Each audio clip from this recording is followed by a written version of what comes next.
Grabando El siglo XXI es hoy, episodio 1529. Archive.org y los 127 e-books prohibidos. El siglo XXI es hoy.com. ¿Sabías que existe un lugar donde la historia digital de la humanidad se almacena, esperando ser descubierta? Ese lugar es archive.org o archive.org. Una colosal biblioteca digital que no solo alberga sitios web, libros, grabaciones, videos e imágenes, sino que también es la guardiana de la historia digital de más de 25 años. Es una organización sin fines de lucro que digitaliza diariamente más de 4.000 libros en 18 ubicaciones alrededor del mundo. Pero tiene 127 libros prohibidos. El enigma de los 127 e-books prohibidos, que estarán ocultos en sus vastos corredores virtuales, que nadie nunca más podrá leer allí. ¿Te atreves a descubrir lo desconocido sin pagar por eso?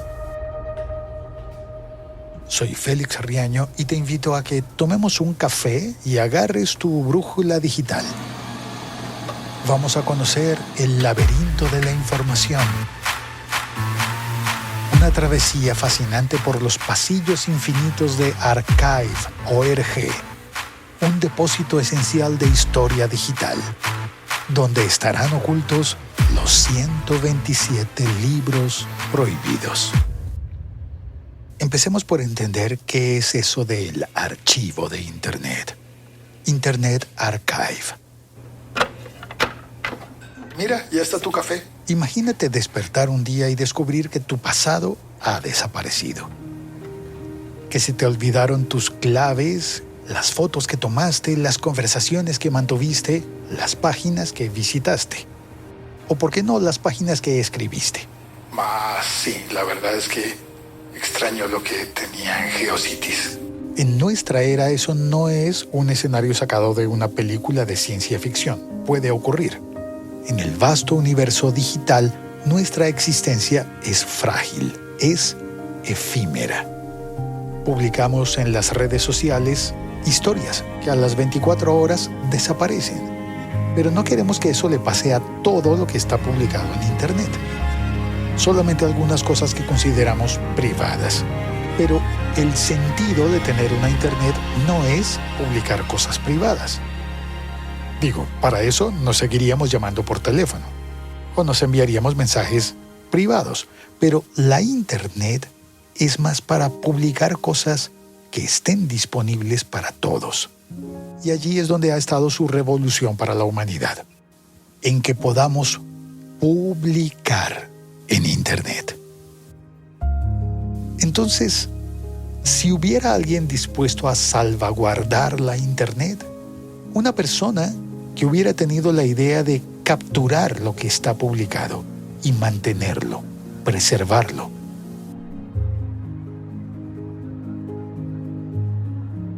Esa persona existe. Se llama Brewster Kahle. ¿Cómo dijiste que se llamaba? ¿Brewster Kahle? Si lo digo en español es Brewster Kahle. ¿Brewster? Sí, tiene en medio una W o W, como le digas. Pero, ¿y ese quién es? Brewster Kahle. Yo pensé que ibas a nombrar a Elon Musk o a Steve Jobs. Pero, ¿Brewster Kahle? Es un emprendedor, ingeniero informático, defensor de la Internet libre y accesible para todos. ¿Internet para todos? Siempre y cuando lo paguemos, ¿no? Brewster Kahle nació el 22 de octubre de 1960 en Nueva York. Es un gringo. Es ampliamente conocido como el fundador del Internet Archive, o el archivo de Internet, una institución sin fines de lucro que se dedica a ofrecer un archivo histórico digital de la World Wide Web y otros recursos digitales.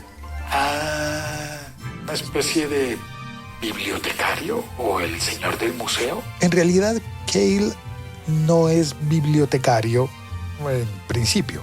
Se graduó del Instituto Tecnológico de Massachusetts, del MIT, donde estudió ingeniería informática y matemáticas. Y allí en el MIT fue miembro del equipo que desarrolló el protocolo Waze. La aplicación esa de... No. Waze como Wide Area Information Servers. Era una aplicación precursora de las búsquedas en la web. Un buscador. Después de que Cale se graduó, fundó una empresa que se llamó Thinking Machines, máquinas pensantes, y se centró en el desarrollo de supercomputadoras paralelas. Luego estuvo en la creación de Waze Inc., la compañía dedicada a este buscador, que desarrolló el protocolo Waze, o WISE, si lo prefieres en español. O sea que esa es su empresa. No, en realidad la vendió en 1995 y se la vendió a America Online. Pero una vez la vendió, en el 96, creó el Internet Archive. ¿El archivo de Internet? Sí.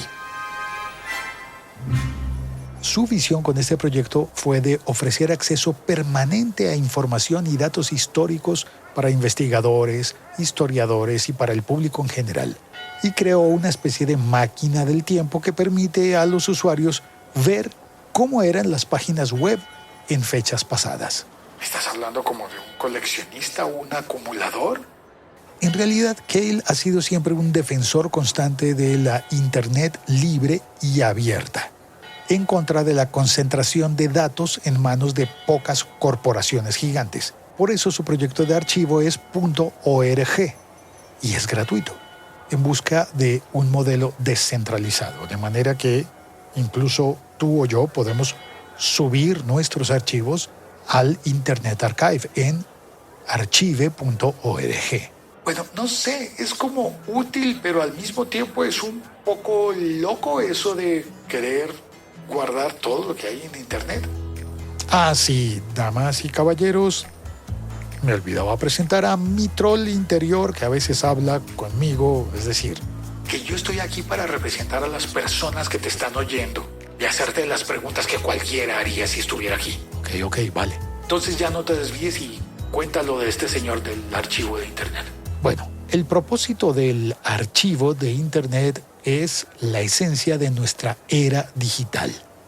Las páginas visitadas. Es una idea de hacer una especie de biblioteca de Alejandría de Internet. ¿Biblioteca de Alejandría? ¿Luego la biblioteca no era en Babilonia? No, esos eran los jardines. No, Babel. La biblioteca era en Babel. No, esa era la torre. Entonces la biblioteca era en Alejandría. Pero ¿por qué era importante? Era una biblioteca construida en el siglo III a.C.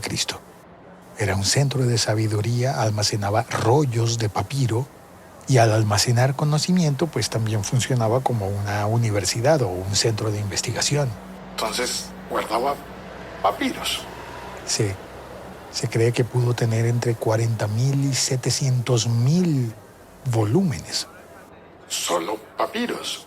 Sí, rollos de papiro, pergaminos. Tenía un centro de investigación al que llamaban el museo, pero pues todo eso se destruyó. Pero entonces si se destruyó, se perdió todo. No todo.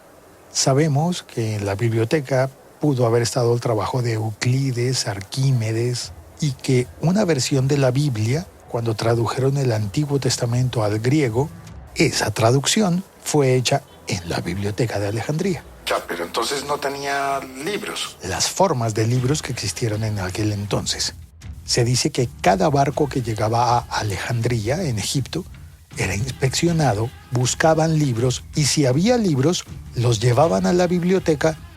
¿Los decomisaban? No, los copiaban y los devolvían. Pero entonces se perdió. Exacto. Se perdió el conocimiento que estaba almacenado en papiros. Y por eso alguien tenía que pensar en preservar el conocimiento almacenado en Internet. Preservar las publicaciones digitales del paso del tiempo. ¿Preservar Internet del paso del tiempo? Si estamos hablando de Internet. No es como que habláramos de un pan que si se pone viejo quedará duro, o una sopa que se enfría. Sí, pero hay que recordar que todo lo digital es efímero. ¿Cómo va a ser efímero? Si está ahí publicado. Por un tiempo. Pero los medios de almacenamiento son efímeros. ¿Cómo? ¿Un disco duro? Pues será porque se dañe, pero ¿acaso los servidores no están en alguna parte en la nube y son eternos? No precisamente. Todos los medios de almacenamiento de datos, los medios físicos, terminan siendo efímeros. Ya, pero deben durar, ¿no? Sí, eso creíamos de los disquetes. ¿Los qué? Unos dispositivos para almacenar datos que había antes y que algunos los conocimos y los guardamos y ya luego pues no tenemos una máquina donde reproducir un disquete. O si la conseguimos, resulta que al medio electromagnético le salieron hongos y se dañó. ¿Hongos? ¿A un disquete? Sí, puede darse. O los compact disc. No, esos no se dañan a no ser que... A no ser que se dañen. Pues sí, ¿no? O que se pierdan. Sí, puede darse incluso que los guardas muy bien, los proteges, esos medios de almacenamiento, pero pierdes la máquina para acceder a esos medios de almacenamiento. ¿Cómo así? Sí, si tenías un compact disc de música, para reproducirlo necesitas también el Discman que utilizabas, ¿no? Mira, no sé de lo que estás hablando. ¿Discman? ¿Qué es eso? Bueno, cada medio de almacenamiento físico necesita una máquina para poder acceder a ese medio, para poder acceder a los datos contenidos en ese medio. Ya, no, pero es que estamos hablando de Internet, cosas publicadas en Internet. Sí, pero te sorprenderías que el promedio de vida de una página web antes de que sea alterada o eliminada es de apenas 100 días. ¿Menos de un año? Es el promedio. No, pero tú llevas 10 años publicando este podcast y están ahí todos los episodios. Casi todos. O sea que el archivo no está completo. Si lo sabes buscar, sí, pero... Espérate, si al comienzo dijiste que era el episodio 1529, entonces de aquí para atrás hay 1528. Sí, pero las aplicaciones tienen limitaciones, entonces la mayoría de aplicaciones solamente te van a mostrar los 1000 episodios más recientes. O sea que no puedo oír todos los episodios. Podrías si te empeñas, pero pues para eso es que se inventaron cosas como el archive, el archivo de Internet. Porque eso que estamos pensando en este momento, Brewster Kahle lo visualizó en 1996, en tiempos en los que Google todavía estaba en pañales y la gente no decía que navegaba en Internet, sino que surfeaba. Bueno, pues Brewster Kahle soñó con el Internet Archive, el archivo, y era ambicioso. Se trataba de preservar todo, páginas de Internet, libros, películas, programas, música, tal cual como la Biblioteca de Alejandría 2.0. Un lugar donde todo el contenido digital del mundo podría ser accesible para todos, siempre. No solo archivo de páginas web, sino también libros, películas, música y más. Pero entonces, ¿el señor Kahle armó eso a partir del Waze que había hecho? Sí, pero repitamos, ese Waze era Wide Area Information Servers, sistema diseñado a principios de la década de los 90 del siglo pasado para buscar información en Internet, para encontrar documentos en línea. O sea, pasó de buscar a almacenar lo que buscaba. Sí, este fue el primer sistema que buscaba texto completo. Antes solamente se podía buscar palabras, pero ahora se podía buscar oraciones, frases, texto completo, escanear los documentos completos e indexarlos. Pues estás hablando de Google. Sí, luego vino Google y fue más eficiente Pero en su momento el Waze fue bastante innovador. Cambió el juego. Pero espera, ¿es que eso de archivarlo todo se puede? Sí, se oye bastante grande, ¿verdad? Pues Brewster Kahle encontró la solución, creando la Wayback Machine. ¿La Wayback Machine? Wayback Machine.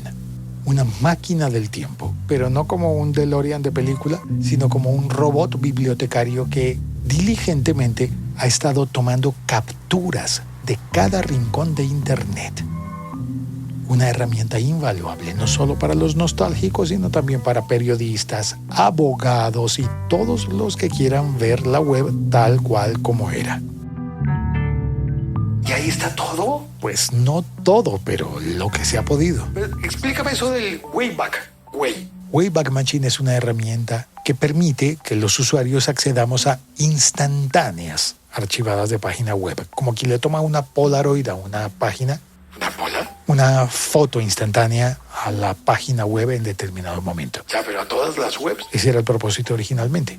Tener una máquina del tiempo digital para ver cómo eran las páginas web en fechas pasadas, con rastreadores web que sacan copias de cómo se veía una página web. ¿Y dónde se puede consultar eso? O sea, ¿se puede ver? Puedes intentarlo en archive.org, archive.org. ¿Pero se está usando en realidad? Sí, sirve para recuperar información, para investigaciones periodísticas, como visitar una hemeroteca, y también para casos legales, porque se puede utilizar como evidencia de cómo se veía una web en un momento específico de la historia. ¿Pero entonces rastrearon todo? Técnicamente no. Una persona que cree una página web puede poner un archivo de robots.txt para impedir que la rastreen. O algunos tipos de páginas, como por ejemplo los formularios interactivos, pues no se puede capturar un formulario cuando lo estás llenando, ¿no? Además no se debe, por privacidad. Ya, pero pues legalmente se puede sacar copias o fotocopias de todo lo que está publicado. Sí, y la cosa se pone confusa cuando hablamos de, por ejemplo, libros, porque empiezan a aparecer las batallas legales.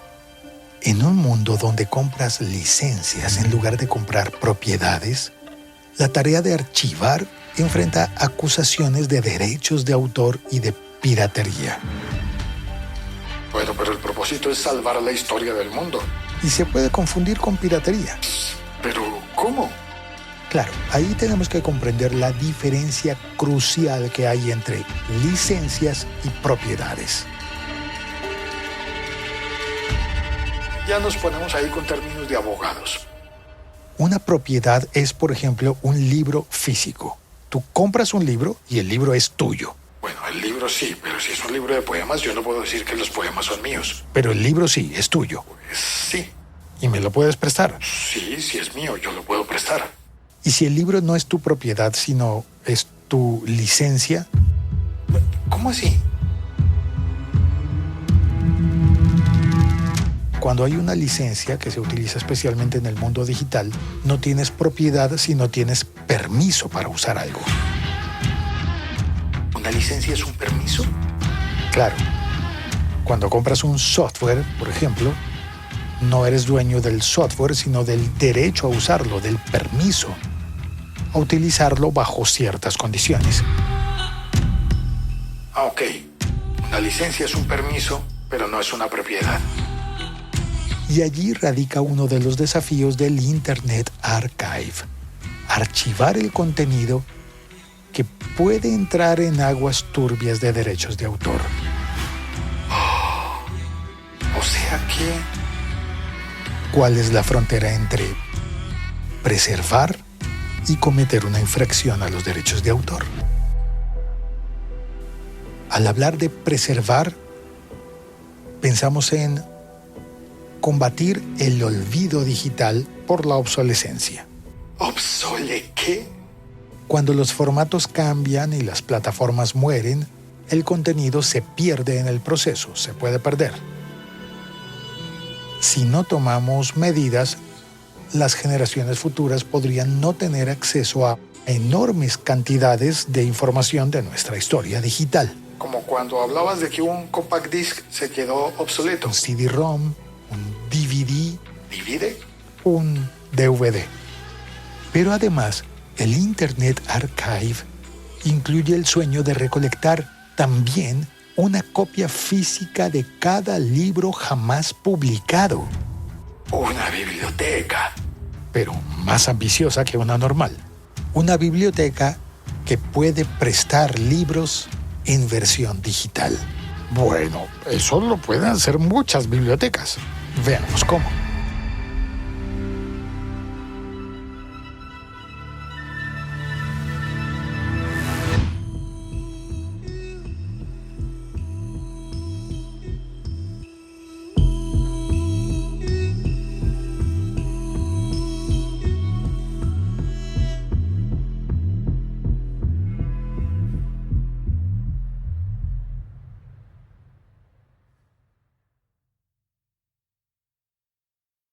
¿Cómo pedir prestados libros digitales, ebooks?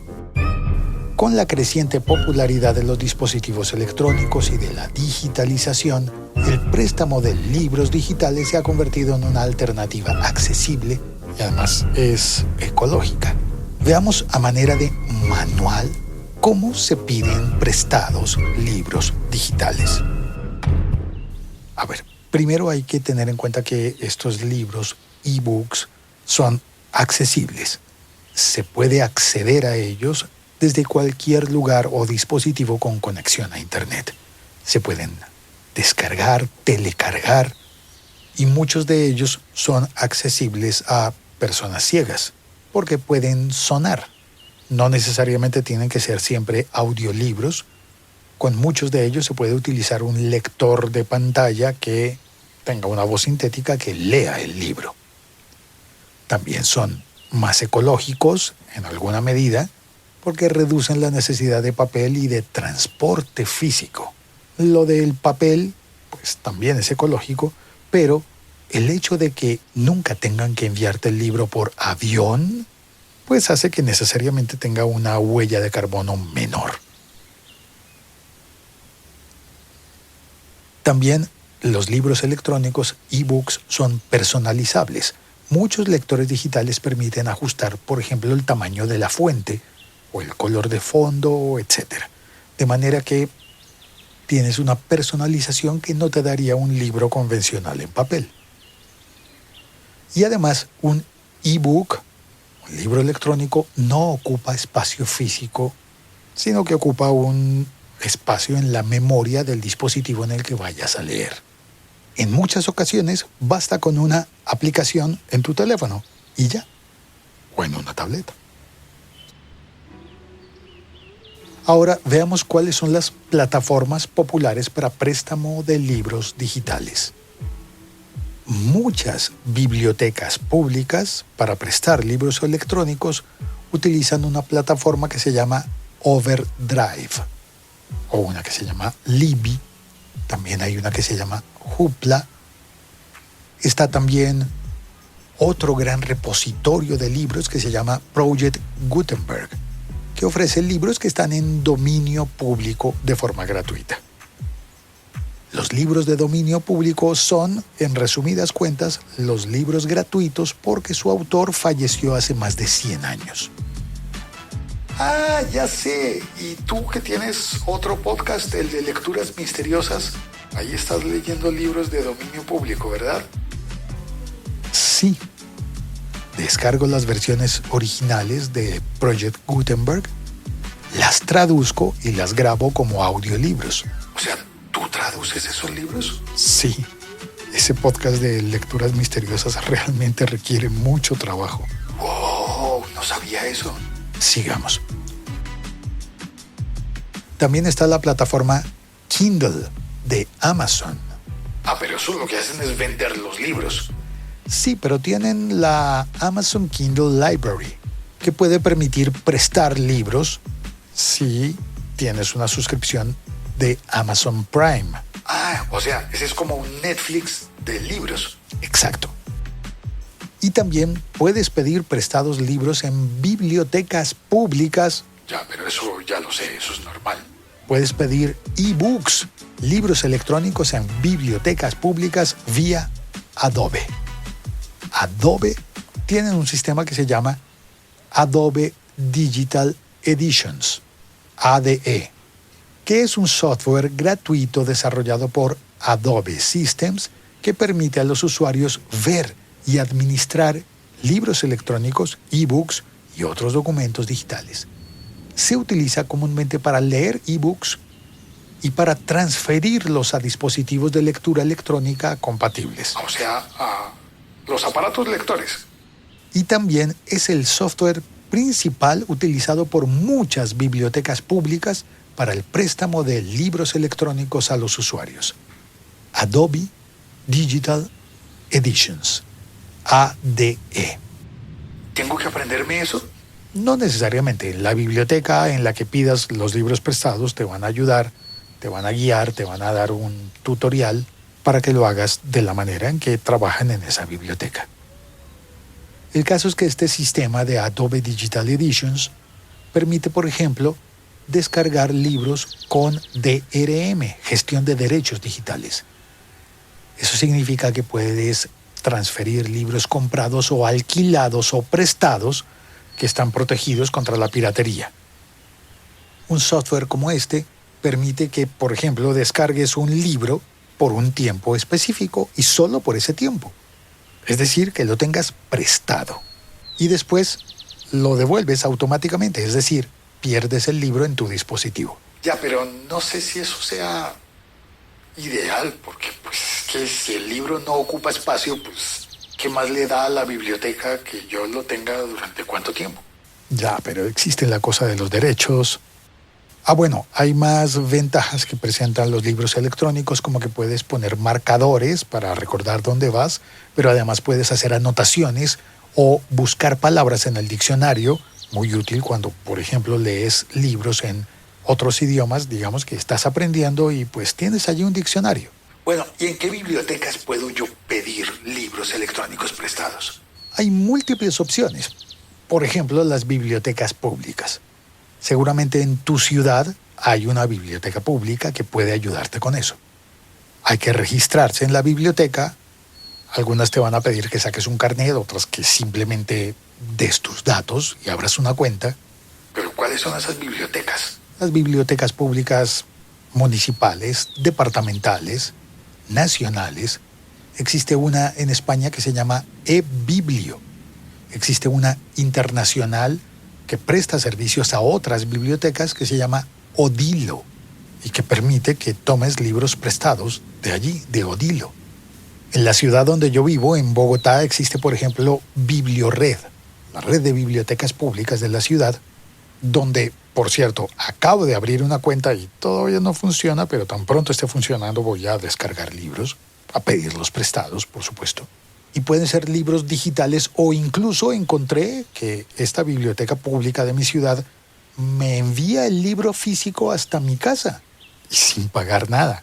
¿Es gratis? Bueno, digamos que está incluido en los impuestos. El envío a domicilio y la entrega a domicilio también. O sea que cuando lo devuelva también puedo pedir que alguien venga hasta mi puerta a recoger el libro. En una búsqueda en internet encontré que está también la Biblioteca Nacional de Perú, que presta libros electrónicos, digitales, y también presta libros físicos, pero el servicio es exclusivo para peruanos. Incluso el servicio digital es exclusivo para peruanos en la Biblioteca Nacional del Perú. En México está Digitalee, que es exclusivo para la Red Nacional de Bibliotecas Públicas de México. Tiene una aplicación para Android, para iOS. Y está también el sistema privado de Kindle, que no solamente puedes pagar una suscripción para leer todos los libros que quieras, aunque no puedes descargarlos todos al mismo tiempo, pero sí puedes leer los que quieras. Y además existe una opción para que un libro que tú hayas comprado en versión digital, en Kindle, se lo puedas prestar a un familiar o a un amigo, hasta por 14 días. Y a propósito de Kindle, existen siempre soluciones recursivas como la de la biblioteca de la Universidad EAFIT en Medellín, donde simplifican el proceso y te prestan El aparato Kindle, ya con los libros precargados. Tú pides el libro electrónico en la biblioteca y te dan el aparato completo con estuche y cargador y libros incluidos. Todos estos sistemas te permiten leer los libros electrónicos sin conexión. Cuando son libros prestados, ebooks, te ahorras lo de las multas por devolverlos, porque devolverlos significa que el libro vence y ya no lo puedes seguir leyendo. Así que nunca lo entregas tarde y nunca te ponen multa. Algunas bibliotecas solamente atienden a usuarios locales del país o de la ciudad y otras bibliotecas atienden en todo el mundo. Por ejemplo, la biblioteca del archivo de Internet, archive.org.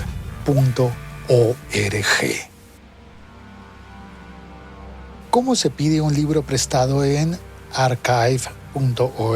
Archive.org.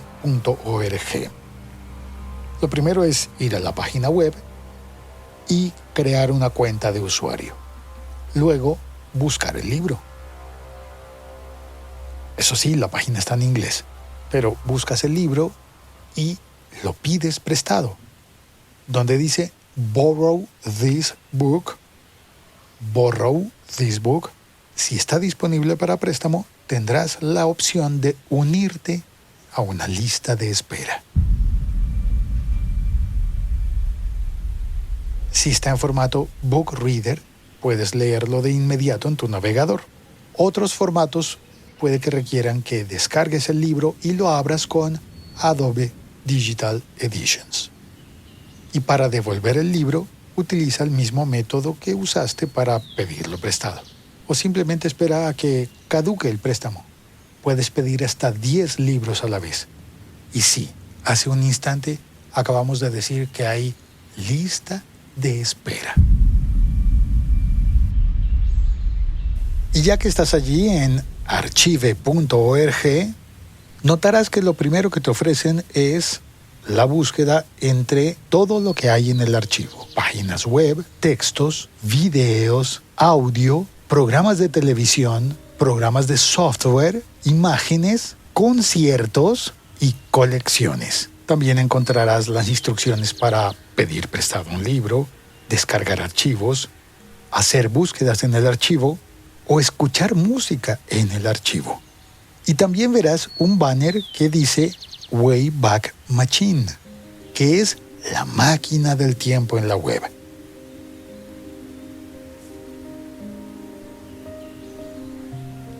Con un campo que parece un buscador y que te puede ayudar para buscar, pero puedes escribir allí una URL, la dirección de una página web, y ver cómo era en otro tiempo.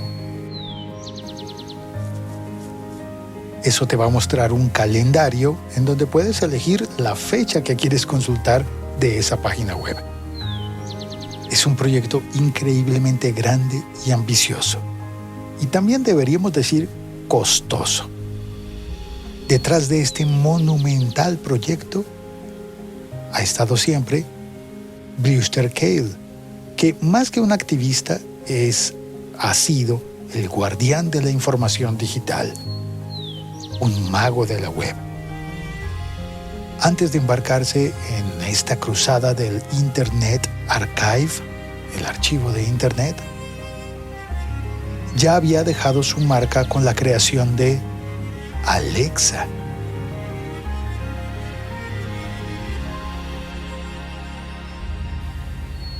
Sí, él creó Alexa, pero mucho antes del asistente virtual de Amazon, el asistente de voz de Amazon que se llama Alexa. Mucho antes. Brewster Kahle hizo un potente buscador llamado Alexa y se lo vendió a Amazon por $250 millones. Y adivina en qué invirtió ese dinero. En el archivo de Internet, archive.org. Archive.org. Wow, espérate. Tienes que contarnos esto de Alexa. ¿En serio este señor le vendió Alexa a Amazon y ya tenía esa voz? No, era diferente. Alexa Internet, que así se llamaba, comenzó como una empresa de análisis web y fue comprada por Amazon en 1999. Tiempo después, años después, fue que Amazon lanzó un asistente de voz independiente con el mismo nombre, llamado Alexa. Están relacionados porque ambos son de Amazon y comparten el nombre, pero tienen orígenes y funciones muy diferentes. Cuando Brewster Kahle le vendió Alexa a Amazon, era la compañía Alexa Internet Inc., que comenzó en 1996 en California. La fundó Brewster Kahle con un socio que se llama Bruce Gilliatt. Originalmente, Alexa no estaba concebida como un asistente virtual, sino como una empresa dedicada a proporcionar estadísticas de tráfico web y servicios de navegación relacionados. En esencia, Alexa Internet funcionaba recopilando datos sobre el tráfico y comportamiento de navegación web. Con esos datos ofrecía herramientas y servicios. Esa compañía, Alexa Internet, se estableció como una de las principales fuentes de información sobre las tendencias y datos de tráfico web en sus primeros días, 1996. Por eso fue que, para 1999, la compró Amazon. Y sí, si te acordaste de la Biblioteca de Alejandría, pues sí, el nombre Alexa lo tomaron inspirado en la Biblioteca de Alejandría, la misma que intentó reunir todo el conocimiento del mundo antiguo. Siguiendo ese mismo espíritu de Alexa como Alejandría, Brewster Kahle se propuso archivar la web, recolectar y almacenar la información sobre la estructura y el contenido de la web, convirtiéndose en biblioteca digital de Alejandría, de Alexa.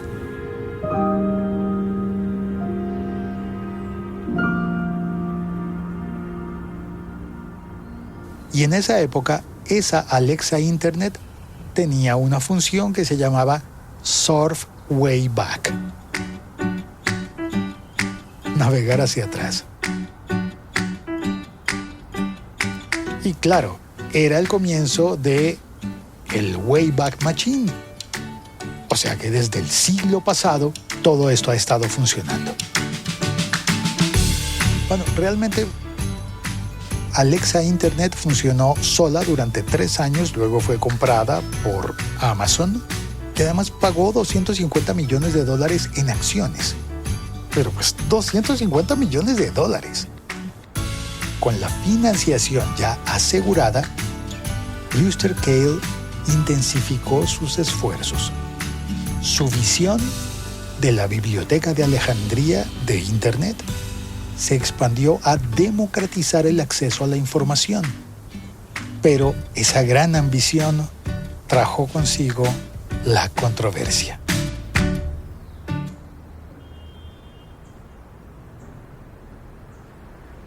Escritores de libros, algunos nuevos, otros consagrados, comenzaron a oponerse al Internet Archive, al archivo de Internet.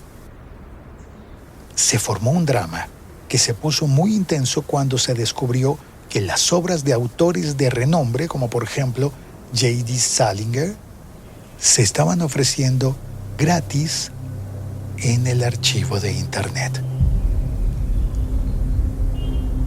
J.D. Salinger fue el autor de libros como El guardián entre el centeno, por ejemplo, importante en la literatura de los Estados Unidos.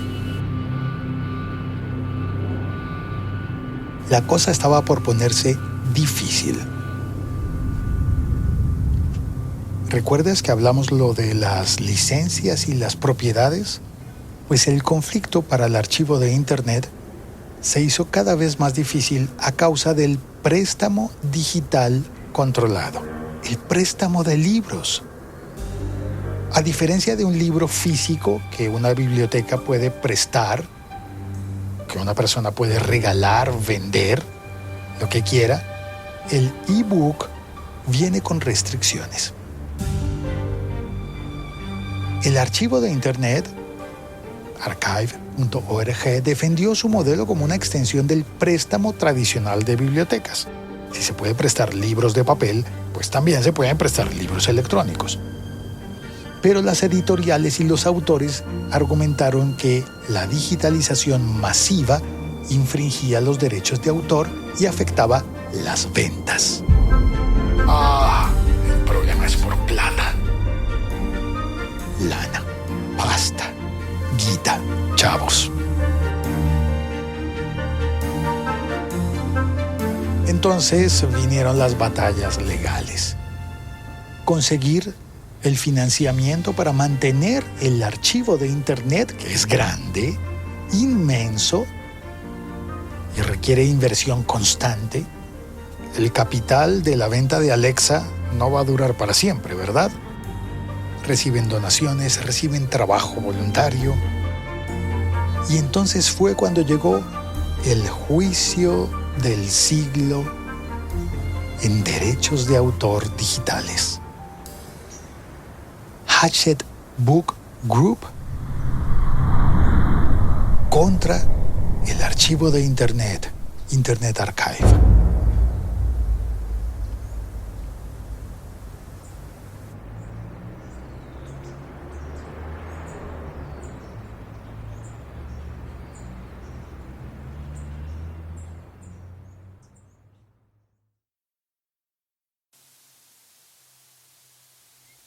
Año 2020.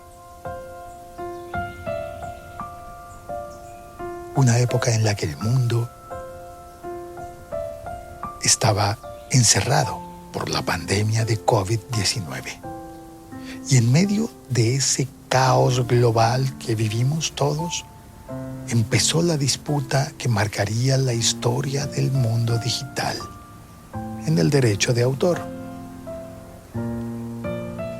Internet Archive, el archivo de Internet, una entidad sin fines de lucro basada en San Francisco, California, se dedica a la preservación del conocimiento a través de su Open Library, su biblioteca abierta. El archivo de Internet ofrece un sistema de préstamo digital, permitiendo a los usuarios acceder a versiones digitalizadas de libros. ¿Y cómo lo hacen? Con un sistema de préstamo controlado. Las siglas en inglés son CDL, Controlled Digital Lending.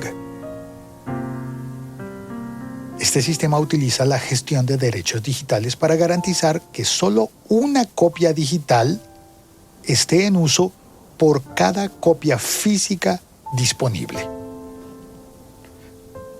¿Recuerdas lo de la biblioteca de Alejandría? De que a cada barco que llegaba le pedían los libros para copiarlos y después devolverlos.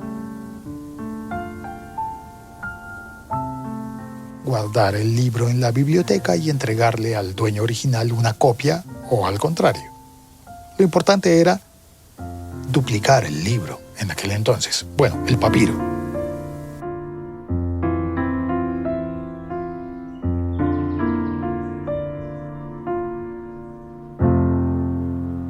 Pues el CDL, Controlled Digital Lending, es un marco diseñado para permitir que las bibliotecas y otras instituciones presten copias digitalizadas de libros físicos que tienen en sus colecciones de manera legal y controlada. La idea es que las bibliotecas puedan prestar una versión digital del libro si tienen una copia física del mismo. Eso significa que no tengan que esperar a que la editorial saque el libro electrónico, sino que la biblioteca pueda hacer una copia electrónica para prestarla. Y que, eso sí, que la cantidad de copias prestadas digitalmente no exceda la cantidad de copias físicas que poseen. Hay 5 libros en papel, pues se prestan 5 libros digitales del mismo título. Para que funcione el CDL se necesita la digitalización. Las bibliotecas digitalizan su colección física, controlan el acceso con sistemas de gestión digital. Por eso tienen lista de espera. No pueden prestar más libros digitales de los que tienen como copias físicas en papel. Además, hay restricción del uso. Las copias digitales tienen DRM para que la persona que recibe el libro prestado no lo ande copiando. El tiempo de préstamo es limitado, no se extiende el préstamo. Tienes un tiempo determinado para leerlo y cuando se acaba el tiempo, pierdes el libro porque se lo van a prestar a otra persona, así sea libro electrónico. Y además, hay una cosa muy interesante que es la desactivación de copias físicas.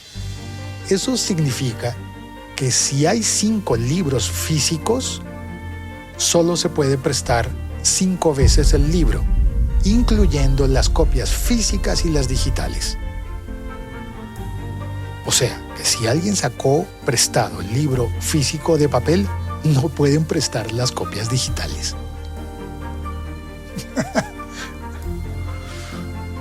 No sé, si lo piensas con lógica de Internet y del mundo digital, esto no tiene sentido, pero pues es su manera de respetar los derechos.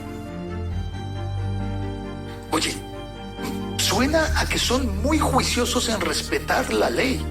Entonces no se entiende cómo es que hay problema con los escritores si solamente prestan los libros que realmente tienen físicos.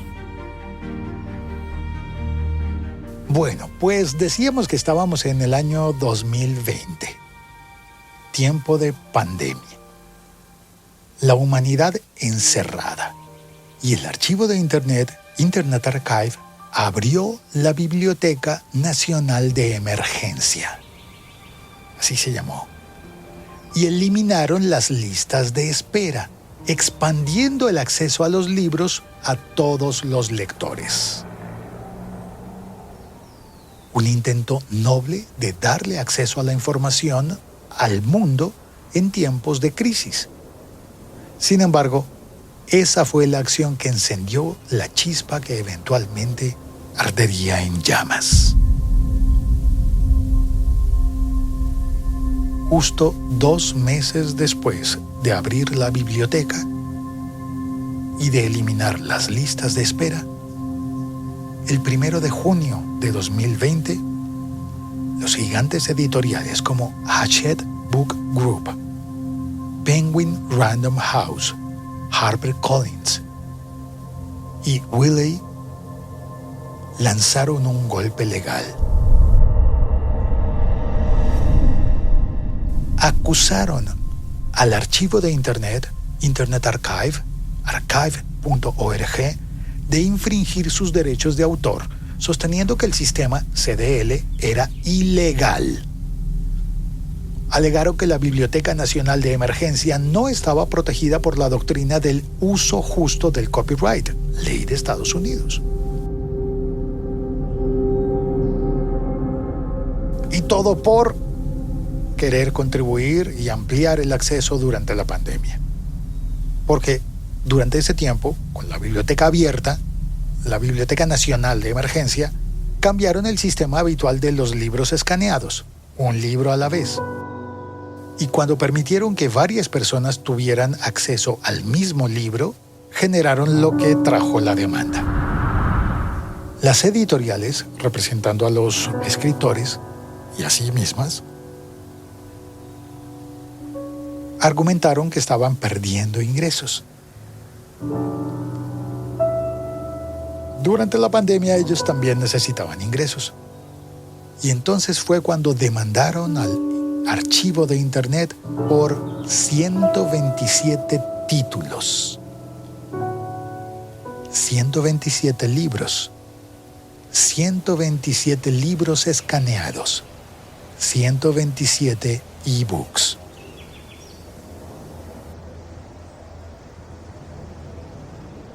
Buscaban compensación de $150,000 por cada libro. Por cada uno de los 127 libros. Las editoriales eran Hachette Book Group, una de las principales editoriales a nivel mundial, con una historia que tiene más de un siglo. Penguin Random House, otro gigante de la industria editorial, que seguramente has leído y que tendrás libros de esta marca. HarperCollins, que tiene raíces desde 1817. Y Wiley, especializada en contenido académico, una editorial de 2 siglos de existencia. Bueno, cuando salió la demanda, pues en ese torbellino legal, el archivo de Internet decidió cerrar la Biblioteca Nacional de Emergencia. Los demandaron el 1 de junio, el 16 de junio ya habían cerrado. O sea que solo aguantaron 2 semanas con la Biblioteca de Emergencia prestando los libros sin lista de espera. Pero eso no detuvo la demanda. 3 años después, el 24 de marzo de 2023, el juez John Quettel dio su veredicto.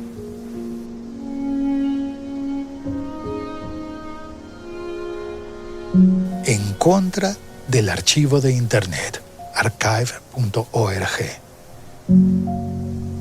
determinando que la Biblioteca Nacional de Emergencia no se ajustaba al concepto de uso justo.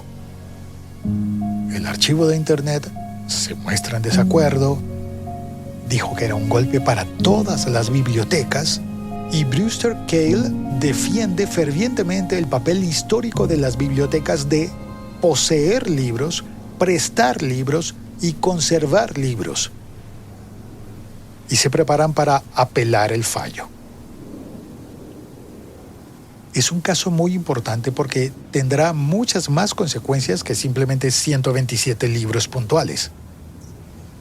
El veredicto del juez Quettel le dio la razón a las editoriales, pero no puso una multa. Instó a las 2 partes a que llegaran a un acuerdo. Y el 11 de agosto de 2023 hicieron una negociación. El archivo de Internet finalmente aceptó la orden de restricción permanente para no distribuir los libros de los demandantes y pagó una suma que no se ha revelado. Pudieron haber sido $150,000 por cada uno de los 127 libros, pero seguramente van a apelar la decisión. Por ahora, los libros que se prestan en el archivo de Internet, archive.org, tienen lista de espera porque solo pueden prestar tantos libros como tengan físicamente. Es el siglo XXI, es el año 2023, pero parece que no todos vivimos en la misma época.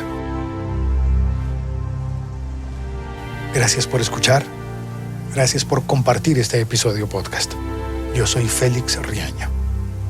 Me encuentras en las redes sociales como @locutorco. Y vamos a terminar este episodio podcast compartiendo paisajes sonoros de las personas que comparten voluntariamente sus grabaciones en el grupo Telegram de elsiglo21eshoy.com. Si quieres entrar al grupo Telegram, entra primero a elsiglo21eshoy.com y encontrarás el enlace directo al grupo.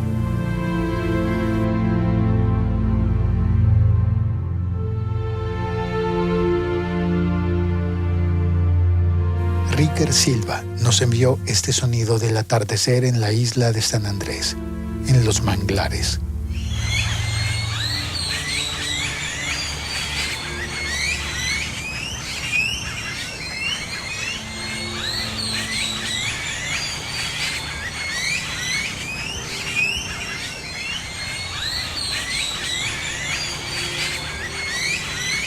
Y este es el sonido de la lluvia en el Parque Tlacoquemecatl, Ciudad de México, enviado por Elena Cruz.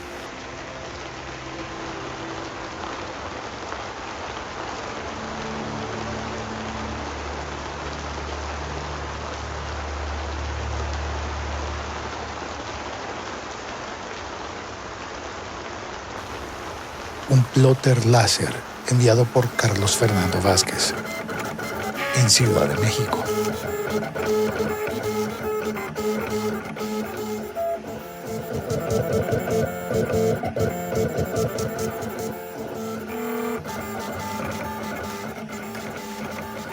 una nota de voz de Cristian.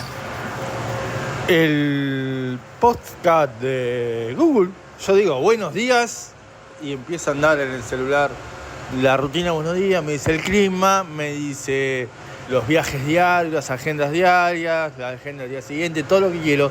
Y si está bajo batería también me avisa que tengo que poner a cargar el teléfono por la duda. Vos programás toda la rutina y la última parte de la rutina es reproducir noticias.